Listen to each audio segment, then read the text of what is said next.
Kapal feri dari Singapura mengangkut penumpang tiba di Pelabuhan Batam Center, Kota Batam, Kepulauan Riau. Meski di hari kerja atau weekdays, penumpang dari negeri tetangga itu masih terpantau ramai. Namun di akhir pekan lebih ramai dibanding hari kerja. Selama puluhan tahun, Singapura diposisikan sebagai simbol stabilitas, kemakmuran, dan efisiensi di Asia Tenggara. Negara kecil tanpa sumber daya alam ini sering dijadikan contoh ideal, kaya, tertib, dan seolah kebal krisis. Namun hari ini, sebuah ironi mulai terlihat jelas dan nyaris tak bersuara. Ribuan toko tutup, restoran berguguran, mal-mal yang dulu penuh antrean kini menyisakan papan floran. Dan yang paling mencolok, warga Singapura justru berbondong-bondong ke Batam untuk memenuhi kebutuhan hidup. Ini bukan sekadar fenomena belanja lintas negara biasa. Ini adalah gejala ekonomi. Krisis sunyi Singapura. Kaya, tapi kehabisan napas. Singapura tidak sedang runtuh dengan demonstrasi atau kekacauan sosial. Krisisnya datang dalam bentuk yang jauh lebih berbahaya, perlahan, senyap, dan sistemik. Data penutupan usaha menunjukkan rata-rata sekitar 300 bisnis tutup setiap bulan. Bukan hanya UMKM pinggiran, tetapi juga restoran dan retail di lokasi premium seperti Orchard Road.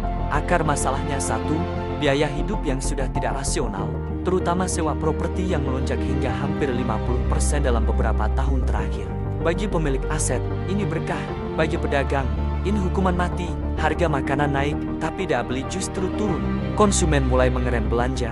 Pelaku usaha terjepit di antara dua pilihan buruk. Menaikkan harga hingga pelanggan kabur, atau menutup usaha. Mayoritas memilih tutup. Inilah ironi Singapura hari ini. GDP tinggi, cadangan devisa kuat, tapi ekonomi domestik melemah. Uang ada, tetapi tidak berputar. Dari gaya hidup ke strategi bertahan hidup. Dalam kondisi ini, muncul fenomena yang dulu dianggap remeh. Warga Singapura belanja ke Batam. Awalnya hanya kebiasaan akhir pekan. Sekarang berubah menjadi arus besar. Logikanya sederhana dan brutal. Satu kali makan keluarga di Singapura bisa tembus 800.000. Di Batam, 200.000 sudah kenyang, plus belanja kebutuhan pokok. Tiket feri pulang pergi $75 Singapura tetap masuk akal secara ekonomi. Ini bukan gaya hidup mewah, ini kalkulasi dingin kelas menengah. Ketika ongkos perjalanan internasional masih lebih murah dibanding belanja di negara sendiri, itu sinyal bahwa struktur harga sudah rusak. Kenapa Batam, bukan Johor? Pertanyaan ini mulai ramai di Malaysia, khususnya Johor. Secara geografis, Johor lebih dekat. Secara logika, seharusnya Johor yang kebanjiran. Tapi realitas berkata lain. Batam menang telak. Analisisnya ada 4 lapis. Pertama, harga. Johor memang lebih murah dari Singapura, tapi tidak cukup murah. Selisih harga terasa tanggung. Batam menawarkan perbedaan kelas harga, bukan sekadar diskon tipis. Di Batam, $1 Singapura terasa hidup. Kedua, variasi dan struktur pasar. Batam memiliki ekosistem konsumsi yang luas, pasar tradisional, ruko, mal, hingga layanan personal. Johor terlalu mall-sentrik rapi, tapi mahal secara operasional. Ketiga, psikologi konsumen. Di Batam, warga Singapura merasa lebih santai dan manusiawi.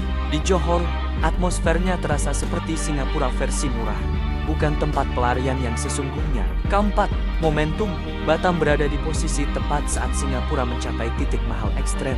Stabilitas harga Indonesia justru menjadi keunggulan strategis. Analisis regional, ini bukan soal Batam, ini soal pergeseran kekuatan konsumsi.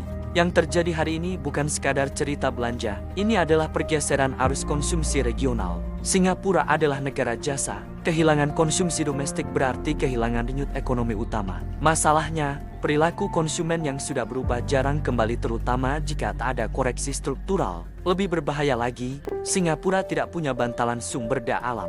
Semuanya impor. Ketika geopolitik, logistik, dan harga global bergejolak, tekanannya langsung terasa di dalam negeri. Peringatan soal periode kritis 2029 sampai 2030 yang pernah disampaikan elite Singapura kini terasa datang lebih cepat. Indonesia mendapat bonus tak terduga. Di tengah krisis sunyi Singapura, Indonesia khususnya Batam mendapat hadiah ekonomi. Lalu lintas Singapura Batam dilaporkan naik hingga 100%. Ini bukan wisata foto-foto, tapi uang yang benar-benar berputar. Pertanyaannya kini berubah. Bukan lagi kenapa mereka ke Batam, tapi apakah Indonesia siap menangkap peluang ini? Jika dikelola serius mulai dari transportasi, layanan, kebersihan, hingga tata kota Batam bisa naik kelas. Bukan hanya supermarket Singapura, tapi hub konsumsi lintas negara Asia Tenggara. Nilai rupiah yang lemah, selama dibarengi kualitas pelayanan yang manusiawi, justru bisa menjadi senjata ekonomi. Penutup, giliran Indonesia, Singapura sedang belajar pelajaran pahit. Negara tanpa sumber daya itu rapuh jika terlalu percaya diri. Indonesia harus belajar kebalikannya. Negara kaya sumber daya bisa gagal jika bodoh mengelola peluang. Fenomena Batam ini adalah alarm dan hadiah sekaligus. Alarm bahwa peta ekonomi regional sedang bergeser. Hadiah karena Indonesia berada tepat di jalur pergeseran itu. Untuk pertama kalinya dalam waktu lama, ceritanya bukan tentang Indonesia yang tertinggal tapi tentang Indonesia yang akhirnya kebagian giliran.